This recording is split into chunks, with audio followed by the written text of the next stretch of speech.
예, 여러분 이렇게 또 다시 뵙게 되니 너무나 감사합니다.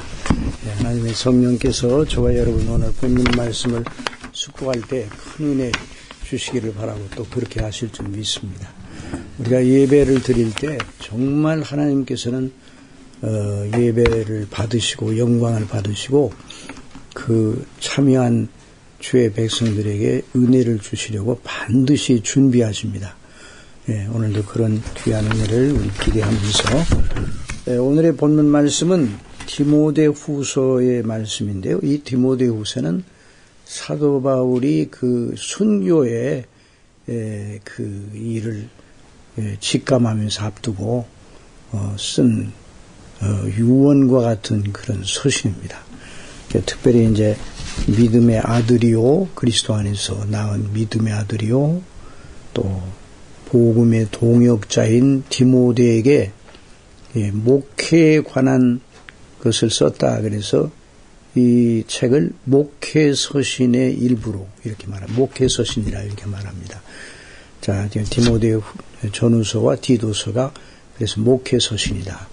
그러나 이제 개인의 목회자 개인을 향해서만 쓰여진 것은 아니고요. 교회 전체를 우리 모든 만대교회 어느 지역이나 어떠한 시대에 있는 교회에도 다 적용되는 그런 말씀입니다. 그래서 이 복음의 사역의 본질, 목회의 본질은 하나님께서 주신 복음의 놀라운 그 사명을 감당하는 일인데요. 하나님의 사역자로, 섬기는 자로, 또 심부름꾼으로 이렇게 이제 섬기는 일이죠. 그러니까 목회 사역의 본질은 그 목회자의 개성에 따라서 사실 변화되어서는 안 되는 겁니다. 이제 또 목회자의 개성, 또 사역자의 개성을 전혀 무시하지는 않아요. 자, 하나님께서 너무 영광스럽고 참 신비로우신 분이라서 우리 모두에게 개성을 주셨어요. 그래서 모든 면에서 똑같을 필요는 없습니다. 그러나 본질에 있어서는 똑같아야 돼요. 본질이 아닌 비본질적인 일에 있어서는 다양합니다. 그 다양성을 유지해야 돼요. 그래서 이제 로이드 존즈 목사님이 영국의 아주 20세기 최대 강해 설교자였거든요. 그런데 그 앞에 선임자 목사님이 누군가 하니 그 캠벌 몰간이라고, 이분은 이제 19세기 말엽부터 20세기 중엽까지 생존하시면서 하나님께 영광을 돌리는 그런 귀한 그분을 일컬어서 강해 설교의 황태자라 그렇게 말합니다. 그런데 그분이 이제 강해를 할 때는 성경에 있는 그 본문 말씀이 인쇄되었잖아요. 인쇄된 말씀들이 살아 꿈틀거리는 것처럼 회중들이 느낄 정도로 그 본문에 대한 그 강해를 잘한 그런 목사님이셨어요. 그런데 이제 나중에 한 25년 정도 뒤 후임자 로이드 존즈 목사님을, 이제 젊은 로이드 존즈 목사님을 그 목사님 직접 설교하는 데 찾아가셔서 설교 한 편을 듣고 바로 그 웨스트민스터 채플, 영국에, 이제 영국에서 채플이라는 말이 붙으면 성공회가 아니라는 말이에요. 성공회는 앵글리칸 처치거든요. 근데 그게 처치 오브 잉글랜드라고도 하고, 우리가 말하는 이제 이런 감독교회죠. 감독교회. 성공회. 우리나라에 성공회 있잖아요. 성공회가 영국 교회에서 선교사를 보내서 이게 세워진 교회들입니다. 그런데 이제 채플이라고 그러면 단독교회입니다. 독립교회. 이제 영국은 국교회가 바로 성공회예요. 그래서 국교회의 수장이 누굽니까? 왕이요, 왕. 그런데 그것 때문에 청교도들과 갈등이 있었어요. 청교도들은 생각하기를, 아니 교회의 왕이 어떻게 주님이시지 어떻게 사람의 왕이 교회의 왕이 될 수 있느냐, 이렇게 아주 강력한 아주 프로테스트를 했죠. 아주 저항을 했죠. 그래서 이제 거기서 청교도의 그 신앙이 이제 아주 현저하게 나타나서 그들을 가리켜서 이제 청교도라고 그러는데, 청교도라는 말은 자기 자신들이 붙이는 말이 아니라 그 청교도를 미워하는 사람들이 붙였어요. 원래 퓨리탄이라고 그러는데, 퓨리탄, 퓨어라는 말이 순수하다는 말 아니에요. 그러니까 오늘 이제 우리식으로 말한다면 혼자 깨끗한 척 하는 사람들이라는 뜻의 아주 비아냥거리는 소리였어요. 이게 안디옥 교회에서 이제 그리스도인이라고 하는 칭호를 예수님 믿는 사람들에게 붙였거든요. 그때도 아주 세상 사람들이 붙였는데 약간 비형거리는 예수쟁이들, 뭐 그리스도쟁이들 이런 식이었어요. 그런데 그들이 자기들과 다르다는 것을 이제 반증적으로 나타낸 거죠. 그래 나중에 퓨리탄이라는 이름이 처음에는 아주 조롱 섞인 그 칭호였는데 나중에는 영광스러운 칭호가 됐습니다. 그래서 하나님의 영광을 위해서 이렇게 섬긴 그런 분들이에요. 근데 이제 목회서신인 디모데 전후서와 디도서에서도 청교도들이 이제 견지했던, 청교도들이 성경 중심이었으니까 견지했던 그 가치가 나타나 있습니다. 특별히 이제 오늘 여기 있는 본문 말씀에서 보면은 여기 이제 내 아들아 그러므로 너는 그리스도 예수 안에 있는 은혜 가운데서 강하라. 그래서요, 강하라. 여러분 믿음은 강해야 됩니까? 적당해도 됩니까? 믿음처럼 강하지 않은 믿음이 연약하고 미약하게 되면 그래도 하나님께서는 우리를 거두지 않으셔요. 믿음이 연약해도 연약한 것을 받아주시는 분이 하나님이셔요. 그런데 이제 디모데에게 사도 바울이 유언하는 식으로 그리스도 예수 안에는 은혜 속에서 강하라 그랬거든요. 강하라.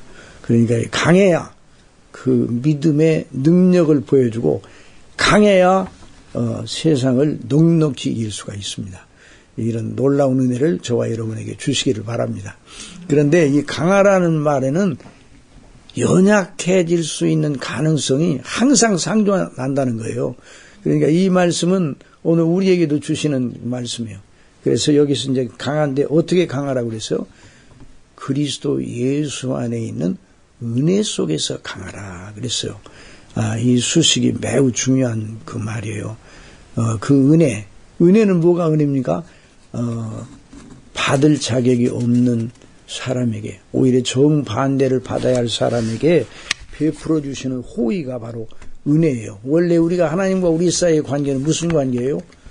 하나님과 우리 사이의 관계는 창조주와 피조물과의 관계인데 두 사이의 정서적인 관계는 원수였어요. 원수.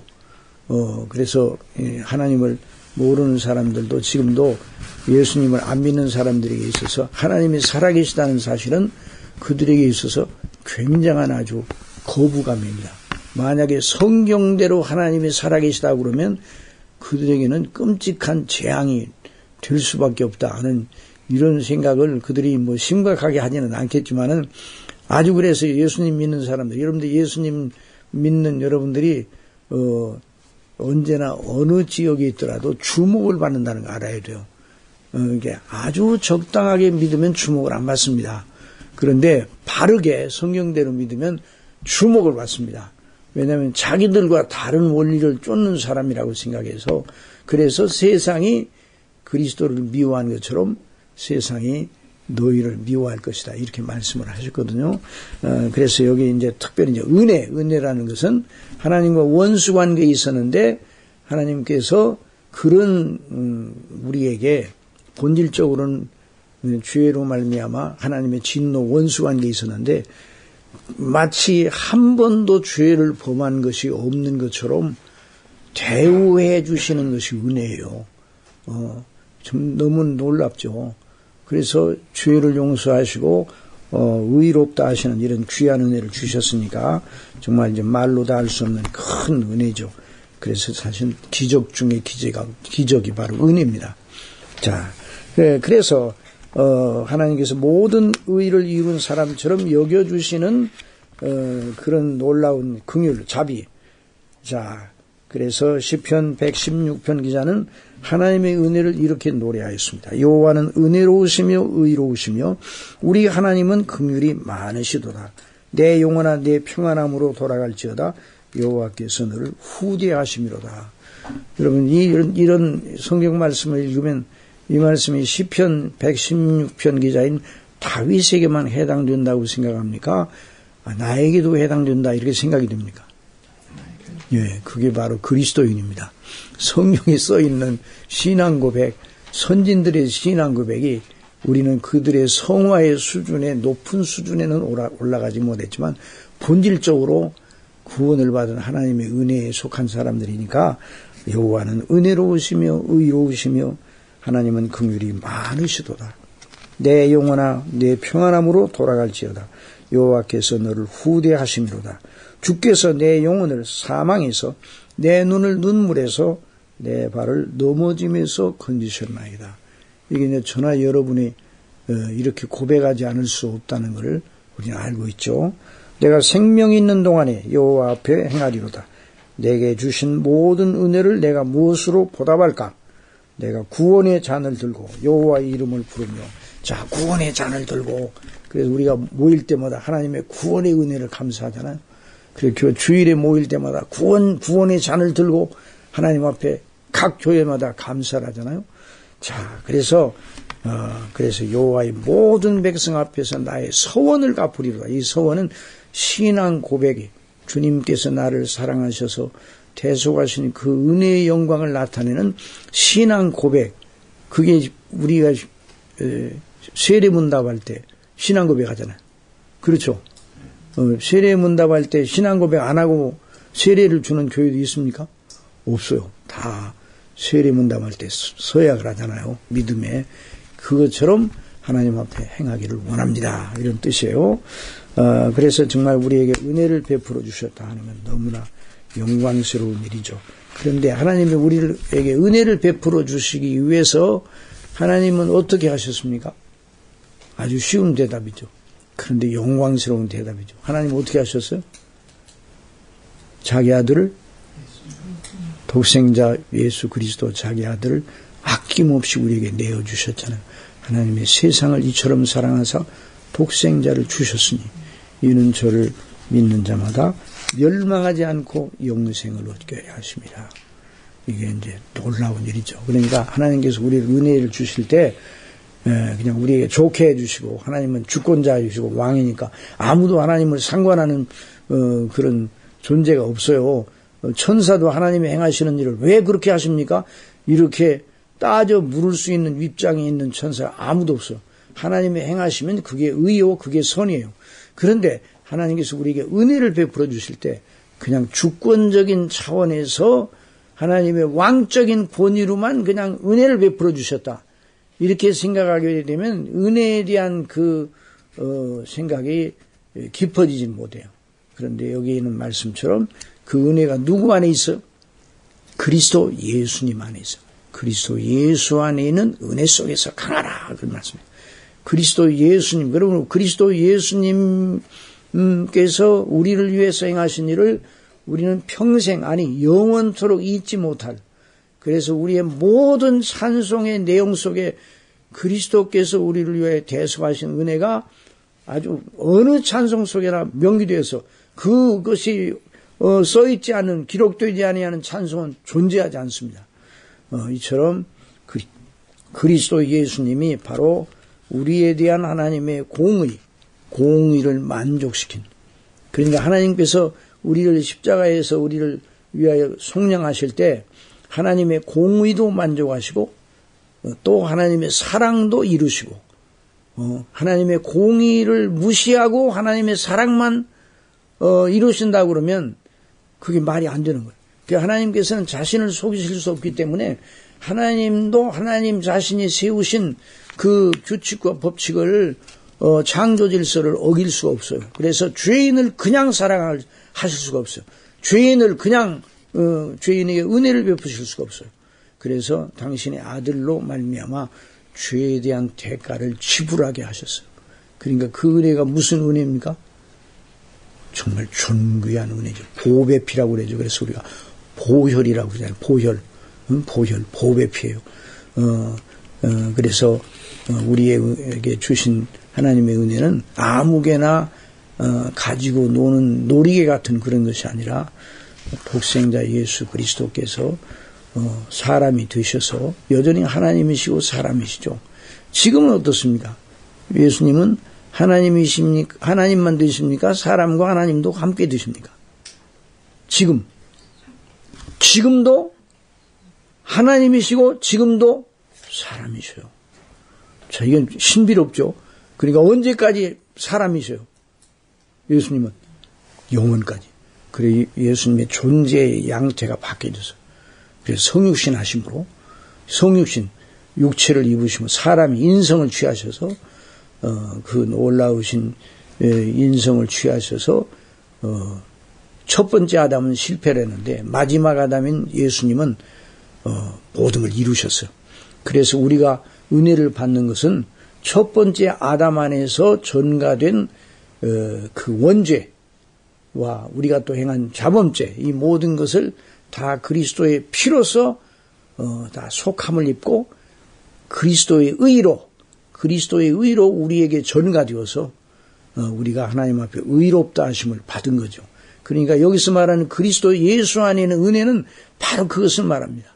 그래서 늘 우리가 어떤 경우라도 그리스도 예수님과 그 행하신 일, 하나님이 우리를 위해서 행하신 일, 이것이 복음이에요. 이걸 어떤 경우에도 묵상해야 됩니다.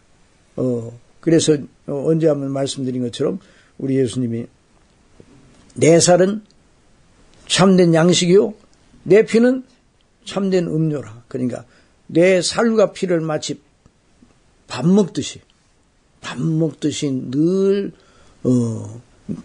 묵상하고 하나님 앞에 영광을 돌리고 그것을 우리의 찬송의 제목으로 감사의 제목으로 삼으라는 말이죠. 그래서 스폴전 목사님은 15분마다 십자가를 생각했대요.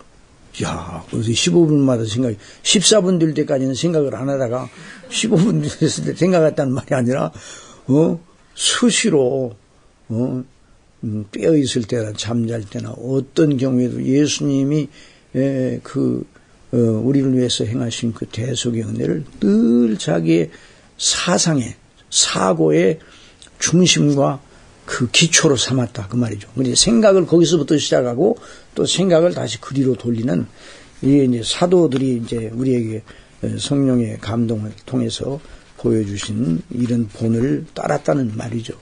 그래서 스폴전 목사님의 설교를 읽어보면 그리스도와 대속의 은혜의 영광에 대해서 너무 놀랍고 큰 그 은혜를 받을 수가 있어요.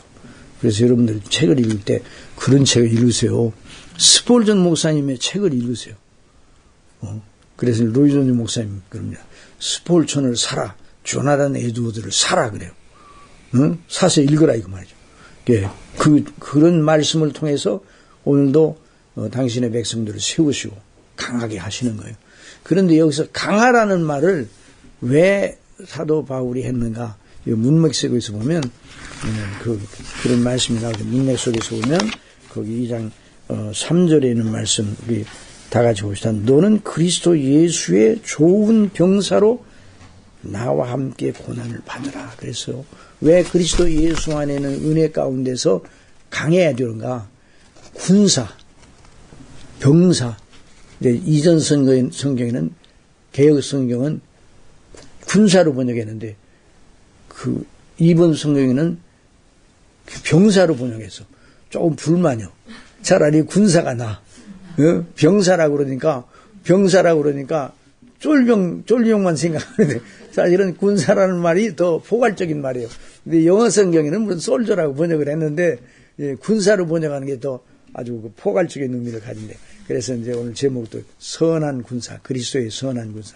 그러니까 그리스도 예수님 안에서 강한 믿음, 그리스도 예수 안에 견고히 서는 그런 사람이라야 그리스도의 선한 군사가 된다 그랬어요. 그런데 그러면서 사도 바울은 군사로 모집한 자를 기쁘시게 한다 그랬어요.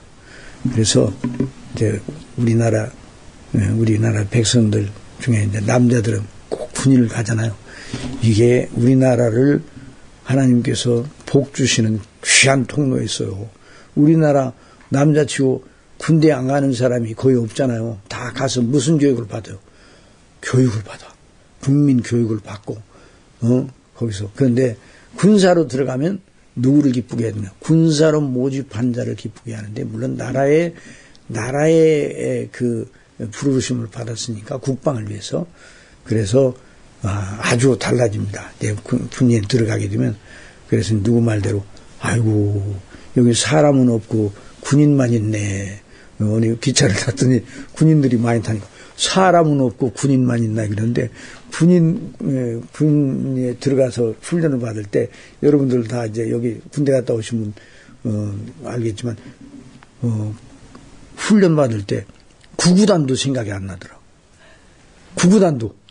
그리고 잘 그리고 주일마다 이제 교회에 갈 사람 집합하는데 이제 소위 나이롱 신자들을 가려낸다고 사도신경을 외우라고 그래요. 근데 처음 가서 한 2주 지나니까 사도신경도 기억이 안 나는 거예요. 얼마나 그 군대 훈련과 이 세상의 삶의 가치가 달라졌는지 이게 연결이 안 돼가지고 그런데 여기서 이제 우리가 거듭나서 그리스도의 사람이 되면 세상의 가치와 세상의 원리와 아주 달라지잖아요. 그래서 우리를 부르신 그리스도를 기쁘게 하는 자다. 군사로 다니는 자는 그래서 군사로 다니는 사람은 자기 집에서 무슨 일이 일어나는 일에 대해서 나중에 알기는 알지만 그것보다 더 주어진 역할을 감당하는데 아주 더 충실하죠. 근데 요즘 군대는 좀 어떤 데는 걱정이 돼요. 제가 이제 우리 교회 중대장 하던 장교가 있었어요. 그런데 너무 중대장 하기가 어렵다는 거예요. 부모님들한테 전화가 와요. 우리 애 감기 들렸는데 좀 잘 좀 보살펴. 이거는 뭐 물론 감기 때문에 잘 보살펴야죠. 그런데 꼭 학교 1학년 초등학교 1학년 그 학교 학부형처럼 한다는 거예요. 그러니까 얼마나 힘든지. 근데 나중에 무슨 일이 벌어져서 전쟁이 벌어지면 진군 앞으로 그럴 때 정말 앞으로 나갈까요? 응? 그렇게 나약해가지고. 그러니까 여기 보면 강하라 그 말이 군사와 연골이래. 그 군사와. 우리 믿음이 강해야 돼요. 그리스도 안에서. 그런데 여기서 말하는 강한 군사, 이 강하라는 말은 이런 말을 들을 때 이런 또 이제 반문이 생길 수가 있어요. 그리스도인은 온유합니까? 온유하지 않습니까? 그래도 온유하잖아요. 뭐 연약해서 또 어떤 데는 온유하지 않을 때도 있어요. 우리가. 그런데도 대부분 그리스도인들이 온유하잖아요. 그렇죠? 예수 그리스도를 믿는다 그러면 믿지 않는 사람도 일단 일반적으로 말해서 순한 사람이다. 그렇게 말하죠. 근데 그 온유는 그냥 순한 것이 아니에요. 하나님 앞에 자기 자신이 얼마나 연약하다는 걸 알고 죄인이라는 걸 알고 그런 자의식에서 하나님의 영광을 바라보고 그리스도 안에서 받은 구원의 은혜에 감사한 그런 의미에서 온유죠. 그래서 그 이제 로이드 목사님이 산상설교에서 그런 예를 들었어요. 아브라함과 롯이 그 양떼들이 많으니까 함께 거할 수가 없었잖아요. 그런데 아브라함이 삼촌이고 롯이 조카였으니까 누가 먼저 선택권을 가져야 됩니까? 삼촌이 먼저 가져야 되죠. 더군다나 고대 사회에서는. 그런데 아브라함이 그때 내가 먼저 택하라. 내가 우하면 내가 좌하고 내가 좌하면 내가 우하리라. 아브라함의 심정이 어디서 나오는가? 온유에서 나왔던 온유에서. 그러니까 왜 어떻게 온유하게 되는가? 하나님의 놀라운 은혜를 자기가 받았다는 걸 생각하고 나 같은 죄인을 구원하신 하나님의 은혜, 그리스도 안에서 나를 구속하신 그 은혜를 아브라함도 그리스도의 나를 바라보고 기뻐했으니까 그것에 대한 생각이 있으니까 눈에 보이는 한도 내에서 어디를 택하느냐는 이런 문제를 서로 놓고 볼 때 전혀 아브라함이 개의치 아니하고 조카에게 먼저 양보를 했다는 거예요. 그런데 이제 아브라함이 만약 그랬다고 해봐요. 정말 내가 먼저 하고 싶은데 그래도 체면상 어떻게 그렇게 할 수 있는가. 그러니까 너 먼저 해라. 그런 마음이 있었다면 그건 아주 아주 연약한 것이죠. 그런데 아브라함이 그런 마음을 가질 때 조금도 그 마음속에 그런 마음이 없었다는 거예요. 왜? 온유한 자는 마음이 온유한 자는 복이 있나니 저희가 땅을 기업으로 받을 것입니다. 그랬거든요. 그 땅은 뭐 이 세상에 있는 땅이 아니라 그리스도 안에 있는 하나님의 나라와 그 나라 백성에 대한 하나님의 보장을 말하는 거예요. 그러니까 그리스도인이 온유하면서도 여기서는 강하라고 그랬는데 그러나 그 온유가 진리를 위해서는 진리를 위하여 일어서야 할 때는 사자처럼 용맹스러워지고 결국 자기 목숨도 내어놓는 순교자의 정신으로 나타나잖아요. 그래서 이런 의미의 그리스도의 군사가 되라. 그래야 세상을 이기고 세상의 가치를 이기고 그래서 이제 히브리서 11장에 보면 그 믿음의 사람들을 일컬어 세상이 감당치 못할 사람이라 그랬어요. 근데 영어 성경에 보면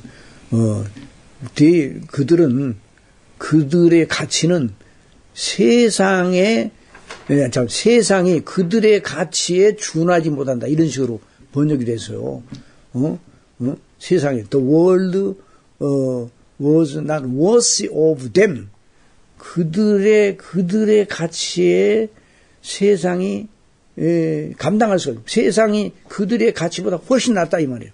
여러분 예수 그리스도를 믿는 우리의 이 가치관은 세상을 이기고 세상을 초월하고 세상의 한시적인 가치가 아니라 영원한 가치잖아요.